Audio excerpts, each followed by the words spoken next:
Kembali bersama kami di Visi Negarawan, pemirsa, kami melakukan polling di media sosial. Hasilnya mayoritas responden menilai tradisi gotong royong masih menjadi identitas bangsa. Itu mayoritas mengatakan masih, yaitu 81%, dan menyatakan tidak 19%. Saya ingin ke Pak Sukidi. Pak Sukidi, dalam pidato 1 Juni 1945, Bung Karno itu menyatakan inti Pancasila adalah gotong royong. Nah, benarkah sebetulnya semangat ini masih terawat di tengah masyarakat sampai dengan saat ini?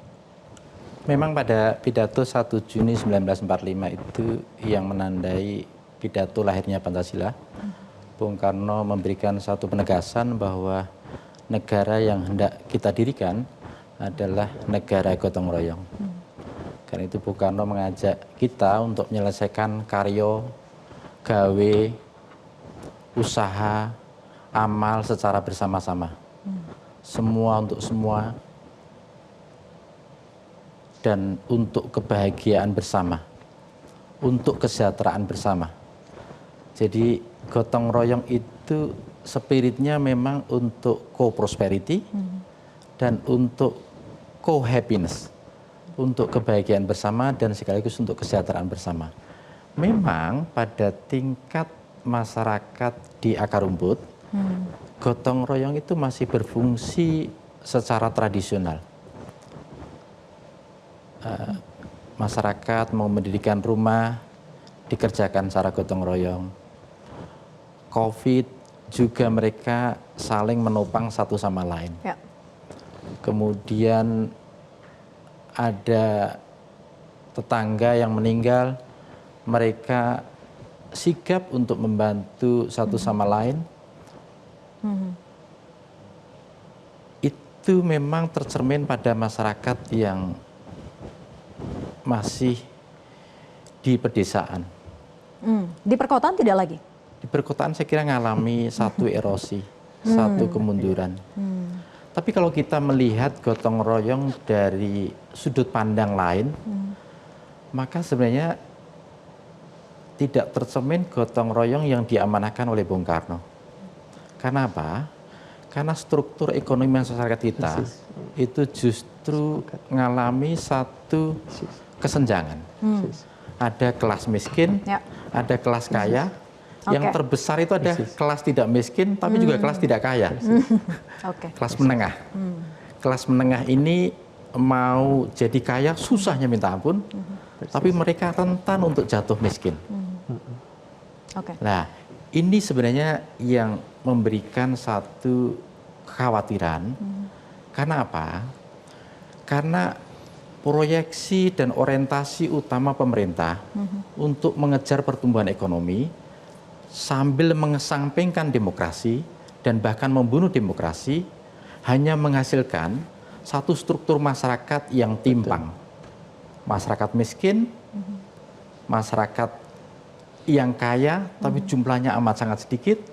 Tapi yang terbesar adalah masyarakat kelas menengah. Mereka susah sekali untuk naik kelas menjadi kaya, tapi mereka rentan untuk jatuh miskin. Di kondisi sosialnya memang ada gap yang sangat besar begitu ya, gapnya yang memang dikatakan besar oleh Pak Sukidi. Tapi kalau gotong royong di ranah politik itu baik atau tidak sebetulnya Pak Sukidi? Nah, sebenarnya itu mulia asalkan politik dimaknai sebagai satu kebijakan publik yang menuntut pemerintah, lembaga swasta, lembaga pendidikan, dan lembaga-lembaga ormas Islam, ormas keagamaan untuk bergotong royong mengatasi kemiskinan, mengatasi stunting, memberikan pendidikan yang berkualitas, dan sekaligus menciptakan pekerjaan yang bagus. Kalau gotong royong diorientasikan pada aspek ini, maka akan menjadi produktif. Tapi kalau gotong royong hanya dimaknai secara karikatural, saya kira tidak akan punya dampak sosial yang besar. Nah, kita sebenarnya menuntut gotong royong yang mampu mengatasi kesenjangan yang terus meningkat ini. dengan memberikan satu pekerjaan yang berkualitas, akses kesehatan terutama pada kelompok fakir miskin dan terutama kelas menengah. Karena kelas menengah ini adalah kelas yang jumlahnya paling besar, tapi tidak begitu diperhatikan dalam kebijakan pemerintah. Sehingga mereka menjadi kelas yang sebenarnya amat sangat sulit. Karena apa? Karena mereka tidak memperoleh perhatian yang cukup dari pemerintah. Ya, karena perlindungan sosial pun tidak menjamah mereka begitu ya? Iya, betul sekali. Okay. Dan bahkan mereka, pemerintah fokus pada kelompok miskin, tetapi hasilnya juga tidak kelihatan. Kemiskinan tetap lumayan tinggi, 25 juta lebih, dan mereka dana hampir 500 triliun yang dipakai untuk mengatasi kemiskinan, itu habis untuk biaya rapat, biaya studi banding, sehingga target langsung kepada masyarakat miskin itu amat sangat kecil. Begitu juga program stunting, mengalami nasib yang sama. Jadi itu sehingga contoh bagaimana kebijakan pemerintah itu tidak efektif untuk mengatasi kemiskinan dan stunting, tapi juga tidak menyediakan kebijakan yang responsif terhadap kelas menengah yang jumlahnya cukup besar ini. Oke, jadi masih banyak sekali PR bangsa ini terkait dengan kesenjangan sosial begitu ya. Saya ingin ke Mbak Devi, bisakah kita sebetulnya menjaga semangat kebangsaan di tengah persoalan kesenjangan sosial yang sangat besar tadi? Ya, menarik misalnya kalau kita melihat isu politik yang sebenarnya dalam konteks sosial masyarakat akar rumput. 4 bulan terakhir saya juga turun ke satu kawasan yang memang menjadi kantong pemilih terbesar di negeri ini dan melihat bahwa politik itu sesuatu yang langitan sekali. Pada akhirnya masyarakat di bumi yang menapak tadi itu punya tantangan persoalan lain yang mau event politiknya seminggu sekali atau 5 tahun sekali, itu sesuatu yang akan terus mereka hadapi yang harapannya dalam konteks nanti kita sudah melahirkan negarawan, ini perlu lebih serius untuk masuk ke isu akar rumput.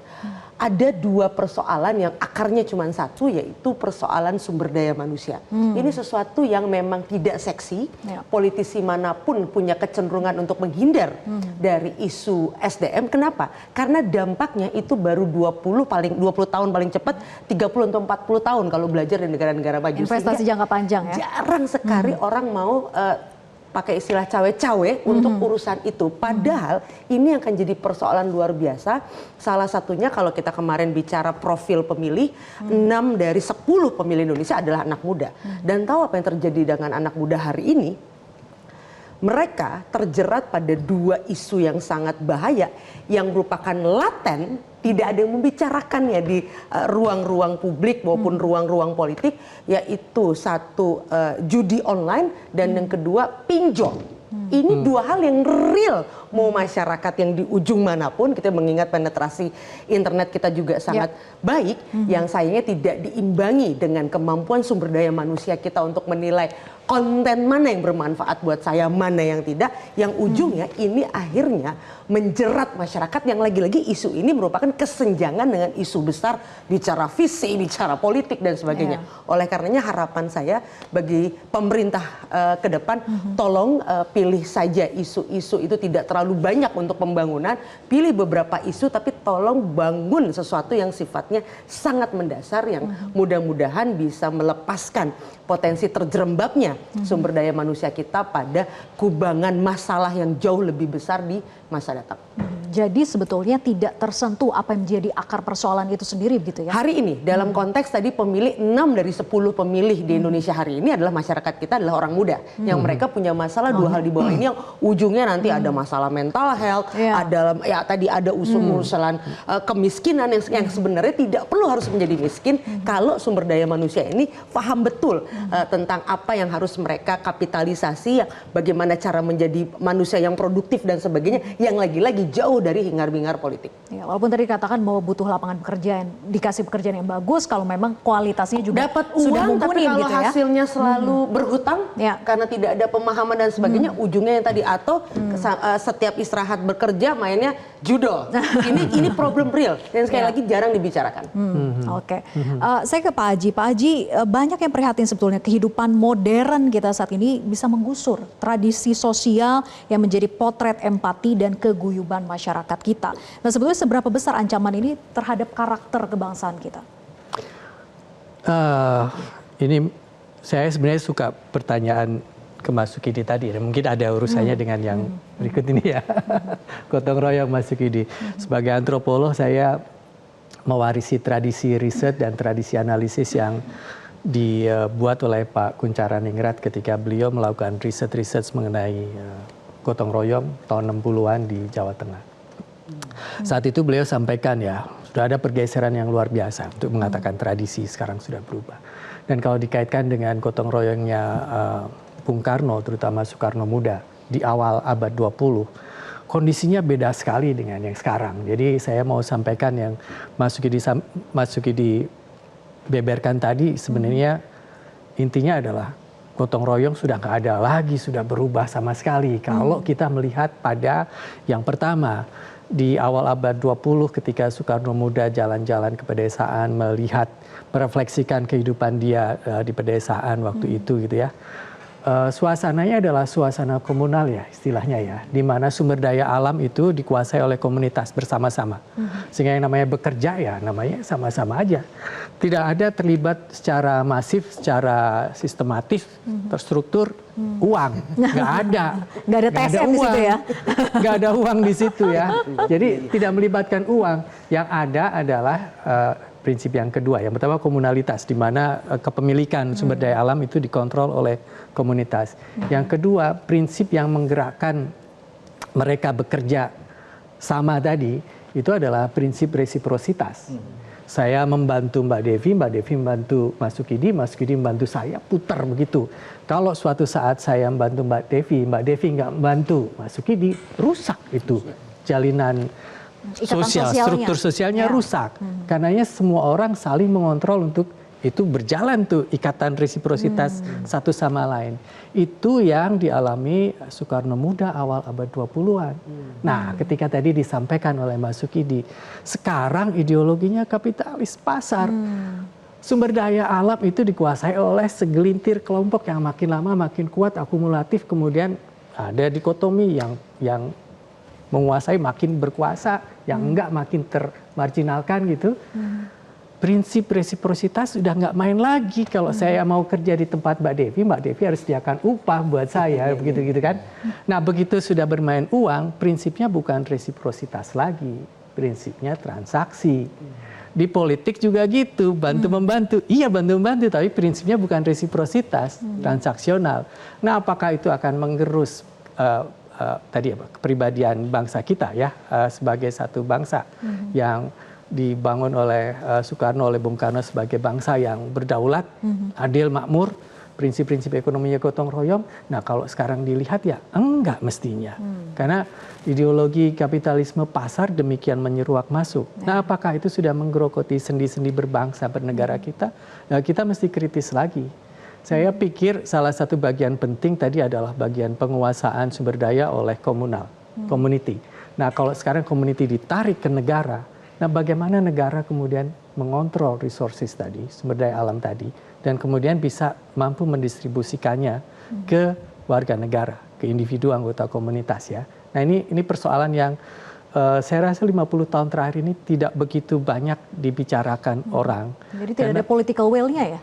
Karena memang ada trauma-trauma kalau negara terlalu masuk menguasai sumber daya alam, itu dekat ke isu-isu sosialis isu ke kiri. Sementara secara politik internasional kita banyak dibantu Barat, harus liberalisasi ke sana kemari. Jadi itu pelan-pelan yang namanya gotong royong, yang namanya resiprositas memang tergerus. Ya. Nah, sekarang kita harus kasih makna baru kepada konsep gotong royong yang masih membayangkan adanya satu resiprositas ya, ikatan sosial yang mengikat kita semua dalam bentuk kesukarelaan, tapi ya bukan basisnya uang ya. Jadi bukan basis transaksi tapi resiprositas. Bagaimana ini bisa dikembangkan lagi menjadi makna baru atau makna kembali ke makna lama dari gotong royong itu sendiri. Atau tradisi lama tadi. Nah, kami melakukan polling begitu ya di sosial media. Mayoritas responden hasilnya menilai sikap toleran masih menjadi identitas bangsa Indonesia. Nah, ini hal yang baik tentunya begitu ya. Kita syukuri bahwa banyak berpendapat demikian. Tapi kita bahas usai jeda, tetap bersama kami di Visi Negarawan. Jelajahi cara baru mendapatkan informasi. Download Metro TV Extend sekarang.